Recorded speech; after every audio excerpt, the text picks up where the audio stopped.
trim it back, or cut it down? That's the question looming over my head as I stare at 3 dying trees in my yard. They are putting out leaves and buds, but most of the leaves are dying and the trunks are severely weakened.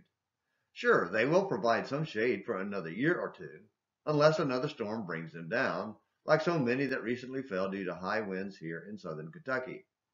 As the owner, it's my obligation to decide. In a greater and far more serious way, God, as creator, must decide what to do with souls who die to him and remain in their sins. Morning Minutes in the Bible and An American Missionary is studying a passage in Isaiah where God declares his judgment on the people of Judah and Israel because of their continued refusal to obey him. First, he described them as a vineyard, planted and cultivated by his beloved, a reference to Jesus, which produced worthless grapes, and then asked the people to judge between him and his vineyard, Isaiah 5 verses 1 through 4. Regardless of their opinion, God revealed his plan to cut it down. So now let me tell you what I'm going to do to my vineyard. I will remove its hedge and it will be consumed. I will break down its wall and it will become trampled ground. I will lay it waste. It will not be pruned or hoed, but briars and thorns will come up. I will also charge the clouds to rain no rain on it. Isaiah 5 verses 5 and 6. It may sound harsh, and critics who are quick to find fault with God will judge him for judging his people.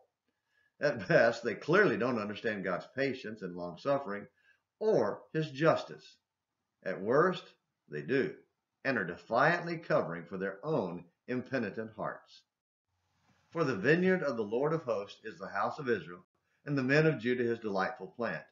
Thus he looked for justice, but behold, bloodshed, for righteousness, but behold, a cry of distress. Isaiah 5, verse 7. In other words, God knows what he's doing when he is patient and allows people to continue in their path of sin, as well as when his patience ends and he brings judgment. Who are we to question him? Don't let that question slip by as irrelevant. God offers salvation to everyone, but knows many will refuse him.